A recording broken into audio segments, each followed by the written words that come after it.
A wicked avatar. We have dinosaurs and even Unchained. Make sure you guys smash the link crap out of that subscribe button so you guys don't miss out more Oz content. I thought that this was one of the coolest decks that we have seen hit the competitive circuit in ages, because this deck is deploying the Wicked Avatar to make it so that the opponent just cannot play the game. Now, for those of you that don't know, Wicked Avatar says you have to normal summon this by tributing 3 monsters.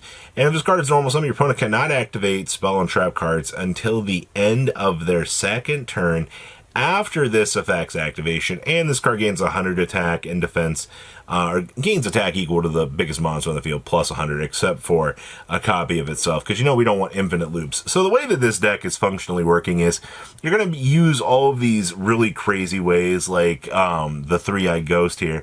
Send this card from the field to graveyard, add a level 10 dark monster from your deck to your hand. We're using this to actually search for the Wicked Avatar. And then once you've kind of established that, all you got to do is get the additional normal summon route up and going, and you're basically good to go.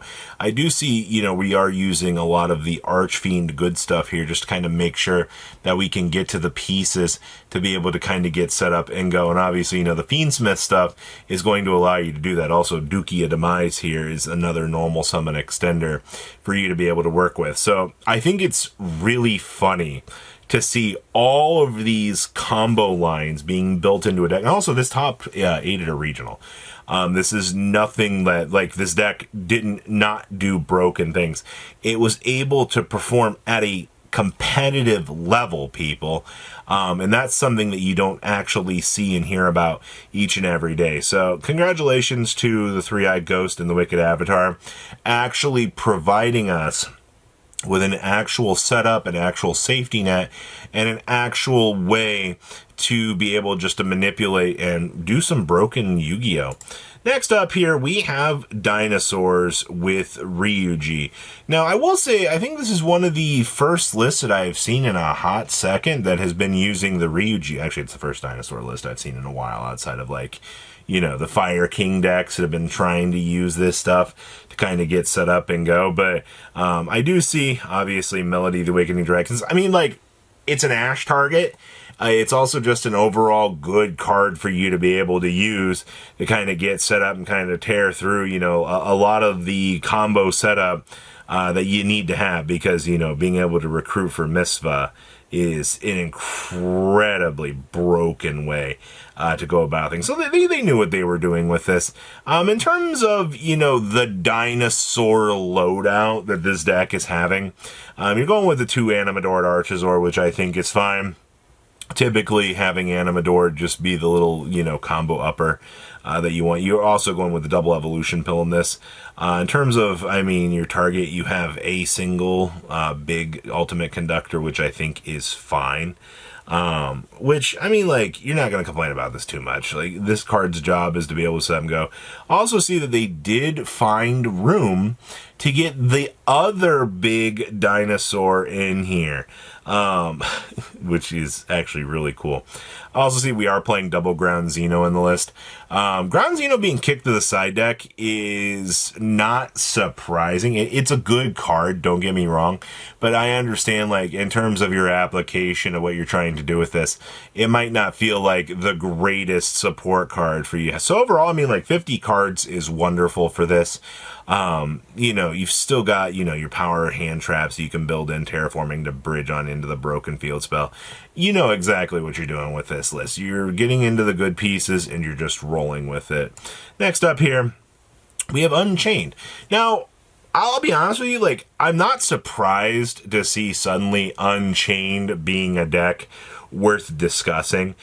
We kind of live in a weird meta right now where if you're playing in a regional that's like a little bit less competitive than others, you can do some really, really funny things. Now, Buio and the Shuffleback Mutiny in the Sky to give you access into the Lucy.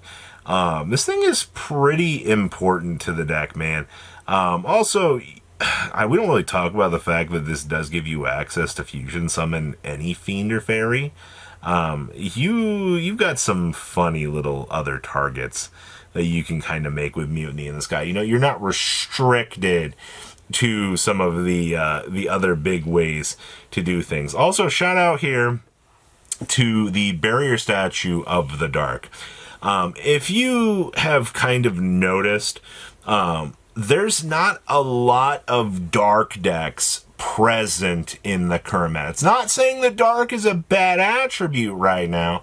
No, it's actually quite the opposite. We're seeing a decent discussion being had, you know, like, is this card actually worth it to play?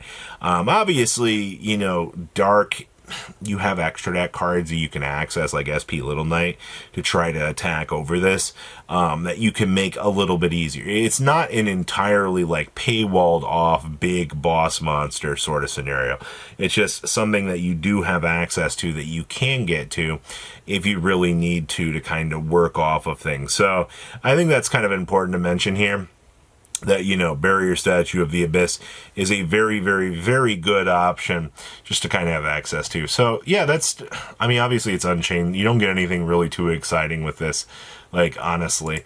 Next up here, we have Odon and Friends. Now, honestly, Josh did a really good job actually doing well with this. One of the big things that makes this deck, you know, the scary powerhouse it is you've got 22 very good trap cards in this deck that are going to grind against the opponent.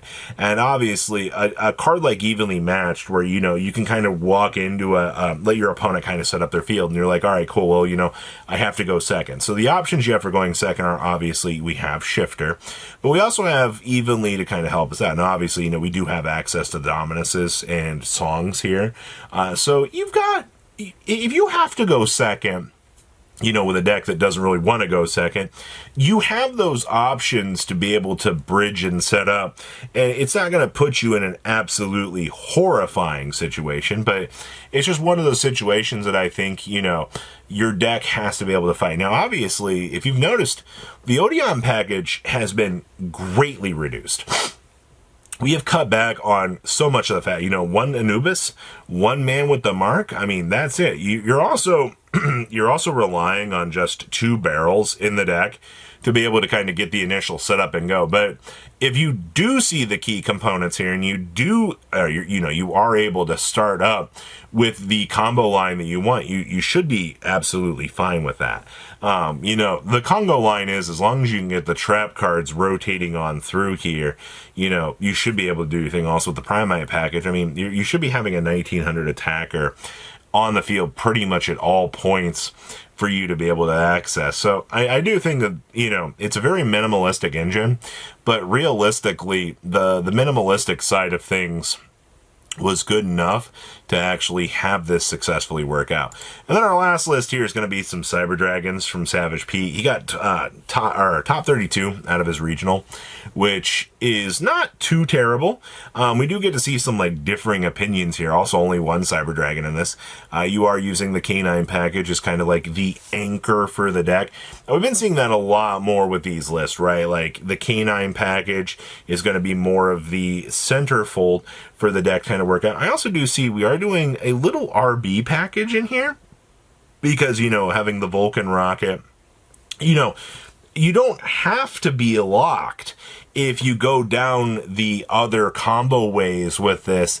You know, we don't have the broken stuff. It's just like, hey, you know, we have the Funk Dock to search. We have, you know, Operation Test to target one. And then we have the 2 Vulcan rockets, but also, you know, Vulcan Booster ends up being a generic access card for us. So, you know, I don't see the problem with this. I think everything that you've kind of got wrapped up in this deck, just put a nice bow on it, and you're basically good to go with what you want to see. We're also playing the release experiment in here. We've also got the non-fusion areas. This looks like a pretty solid choice just to kind of mess around within today's meta. So overall, I love the fact that the Wicked Avatar saw some play. Like, that is amazing. And we see it every once in a while. Just, it takes time for, you know, list to actually, you know, culminate and bring these ideas together. So please, leave a comment down below. Tell me what you guys think. And I will see your beautiful faces back here today, guys. Patrons, thank you. Thank